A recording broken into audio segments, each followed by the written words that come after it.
Alright, you battlers, the time has come for these Elite Trainer playoff videos. Yes. For those of you who are not aware, Season 2 of the Go Stadium had 6 Ranger tier lobbies, which I believe at the time was the highest ranking and or lobby you could fall under. Similar to how the Silph Arena has rankings with Challenger, Ace, or above, etc. But in Season 2, the 12 best trainers were promoted to the new Elite tier. Elite Trainer tier is brand new for Season 3. The 12 best trainers from Season 2 are automatically promoted to that Elite Trainer tier in Season 3. The 3rd and 4th place finishers of each Ranger lobby do the playoff matches. That's what these are, the Elite Trainer playoffs. It is the chance that they have to be promoted to the Elite Trainer tier, and or you can think of it one more shot to become an ace or something like that. And the winners of the playoff matches are the last 6 members of the Elite Trainer tier for Season 3. And for these playoff matches, they are not single elimination. It is actually best of 5. And for this first installment of the Elite Playoff Series, we are going to be covering 3 different matches.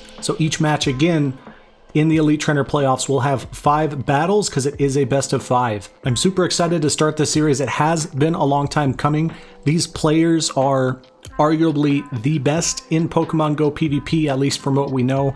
Definitely they are some of the best that participate in Go Stadium PvP tournaments. So I'm very excited to get into these playoffs, and I hope you are as well. You can see as these trainers are battling and as these playoffs occur, what kind of plays they make, and really, ultimately, at least what I like to say, how the best become the best in Pokemon Go PvP. So subscribe if you feel my vibe, and power up, punch the notification bell for all the Go Stadium PvP content. These matches and these playoffs for this first installment of the Elite Trainer series is going to be casted by yours truly and Twastell himself, the one, the only of the Go Stadium. So I do hope you enjoy. Please remember to leave a like. It really does help a lot. And most importantly, throw some love in the comments below for these trainers in these playoffs. This is so hyped. This is a huge series. Been a lot of anticipation for it, obviously. These were some amazing battles and there was a lot of hard work. So again, I hope you enjoy, and let's get into those battles, huh?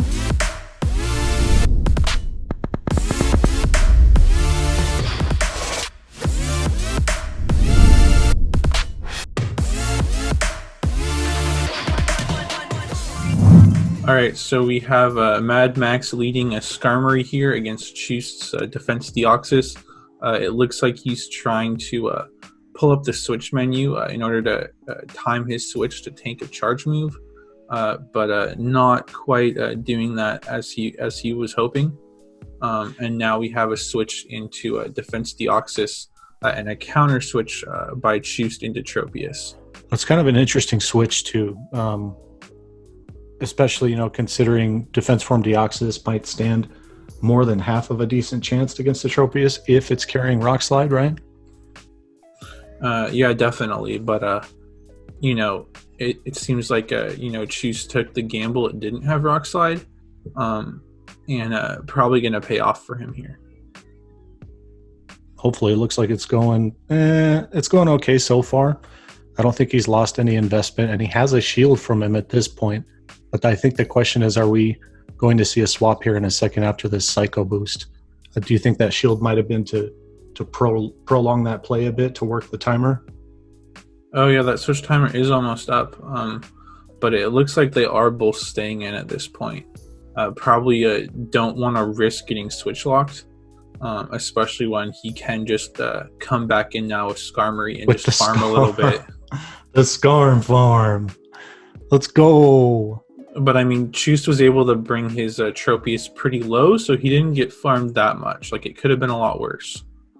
This is bad. Yeah, this feels bad. Bastion versus Skarm is not a great matchup. And using that Sky Attack there seemed like a questionable play because it just does so little damage, whereas going for a Flash Cannon would have been a little better. Yeah, I definitely think he was a little hasty for getting the charge move off. Kind of put him behind a little bit for his own pacing. And well-timed play there by Choost, bringing in the Defense Deoxys with a charge move ready to go, able to force that shield immediately. And he wants Deoxys in this matchup because the Deoxys versus Venusaur matchup is a lot better for him than Bastion versus Venusaur.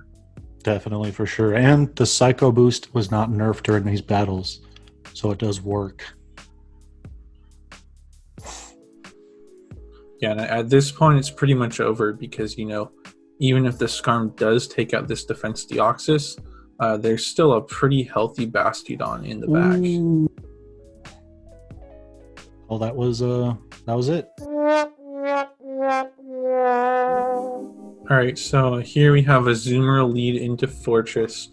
This is a pretty good lead for MadMax and a not great lead for Choost, and that's why we see that immediate swap into Azumarill to force the Azumarill mirror. Not a bad spot to be in. MadMax has an interesting choice here because none of his options really hard counter Azumarill, but you know the Defense Deoxys is generally favored in that matchup, or he can just stay in and you know, just stick it out with his Azumarill matchup. Azumarill versus Azumarill mirror. It was good that he swapped very quick too, instead of waiting a little bit too long, because the Azumarill would resist those bug bites, right? That'd be a waste. Definitely, yeah. The bug bite just does very little damage to Azumarill. So it looks like he was thinking about switching out, probably hoping to tank a charge move, and just not quite timing it right. He was probably hoping to, you know, eat one of these moves on either his Defense Deoxys or his Skarmory. And there, now he finally gets it. Finally, so yeah. That's what he was trying to do. Times. That's what he was trying to do a couple times. Though obviously the Ice Beam landing is not as favorable as if he had tanked to play rough. The Swamper's really comfortable right now in this matchup. 2 shields versus a 1 shield Skarm. That's already taken a huge hit. Right, but the thing is that Swampert's not doing very much damage with Mud Shot here. So even though the Skarm is so low, you see he kind of has to go for that Hydro Cannon to try to take it out. So it's not like as great of a situation as it might look like, just because the Swampert is probably going to be forced to use energy to take it out. Yeah. I guess there he was actually able to finally farm down with Mud Shot. That took a while. That's the question, though. Was it even worth the investment at this point? Because you were at 2 shields, now you're no shields, right? Right, but I mean, at least both of them are out of shields now. And Swampert can be pretty scary shields down. Oh. Wow, really well-timed switch to, you know, get that Hydro Pump off on the, you know, almost full health Fortress. That was clutch. That was nicely timed. And at this point, you know, he is able to get that Thunderbolt, which should take the Fortress out, which is definitely pretty huge because Fortress is a pretty big threat to the Deoxys. But now Choose comes back in with a Swampert that was loaded with a Hydro Cannon and is able to end the game at that point. That's done. So well played by Chusta coming back from that bad lead. I wonder if MadMax would have been better switching out of that Azumarill mirror and bringing in his Defense Deoxys. If that could have flipped the tide. Yeah, I'm thinking so. Because even with the, you know, how questionable it could have been with the Swampert versus the Skarmory situation, because he didn't swap out of the Azumarill mirror, that kind of let Chusty play how he wanted to play for that best of 3. For that, because he swapped so late out of the Azumarill mirror, Chust was able to counter swap with the Swampert pretty quickly. But if he had swapped out like more immediately or even like halfway through, then he would have had his opponent switch locked, and maybe could have capitalized a little bit more. Do you think we'd see Fortress come in again at this point? Oh, a Bastiodon lead, apparently. Bastiodon lead, that's not a great spot to be in. So we have a swap into the Deoxys, but MadMax doesn't have a great counter swap. Like, neither of them are terrible counter swaps, but they're not great either. It looks like he does swap into the Venusaur, though. Probably just wants to preserve his Defense Deoxys to deal with the Bastiodon later. So not a bad play there. Switching into the Venusaur. Frenzy Plant does have pretty good shield pressure, though he will be forced to shield these Psycho Boosts because they're going to hurt. I definitely think, like, right now at this point, with how this matchup is going, it was a good call to come in with the Venu. Venu is gonna be able to win against Bastiodon for the most part, but I'd feel much more comfortable with a defense form Deoxys. I guess it depends on the shield scenario too. The shield and the health and stuff. Yeah. Because like Venu definitely doesn't love taking a flamethrower by any means. No, sorry. I'm not sure about that play there because at this point, you know, Choost coming in with the Tropius is just setting him up to be farmed at this point. Obviously, he didn't know there was a Skarmory in the back, but that's always a risky play when your opponent has a Skarmory in their team. I was almost surprised it took him that long to switch out from his Tropius, but you know, he knows he's going to be able to swap back in to this defense form Deoxys to answer his Bastiodon, so he felt, I don't want to say desperate, but he felt like he had to build up some kind of energy to have any kind of play. Yeah, I mean, not a great place to be in. I think just Mad Max having the switch advantage, you know, really tilts the match here because, you know, he's able to line up the Deoxys with the Bastiodon as well as line up the Skarmory with the Tropius. So not really seeing any way back for Choost in this one. Yeah, it's pretty rough. It's basically GG's. I mean, no, yeah, because there's a sky attack. There's an air attack. There's a sky attack already good to go. So that's GG's. Yeah, that's the game. So yeah, this is game 5 now, with the winner making elite tier. So everything's on the line here. This is it. Risk it for the biscuit. Mad Max YOLO Swag versus Choosty. Choostemaster? It's Choostemaster. All right, so we have Skarmory versus Fortress in the lead. This is a very bad matchup for Choost. And so he swaps immediately into that Azumarill, and he's getting counter-swapped by the Venusaur here. Does his Azumarill carry Ice Beam? I believe it does have Ice Beam. We saw it in a previous matchup. So he's at least able to threaten a shield, but still not a great place to be in. I'm expecting no shield at this point, though, allowing his Azumarill to go down and then come back in and farm with the Fortress. So not a bad sacrificial swap there.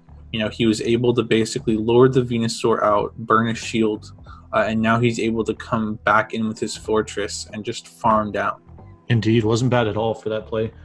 This kind of reminds me a little bit of Rainbow, though. You know, familiarizing yourself with the Venusaur versus Fortress matchup. It's going to be so fast for Venusaur to get to those Frenzy plants. You know, don't use absolutely no shields, especially since the Skarm is here to answer the Fortress again, right? Yeah, so he just fires off a heavy slam there, doing what little damage he can. It'll be interesting to see. Oh, so he does shield the Fortress because he wants to save it for the Venusaur in the back. And so now he counter swaps to his Swampert. No shield here by Mad Max. Pre-Hydro Cannon nerf too.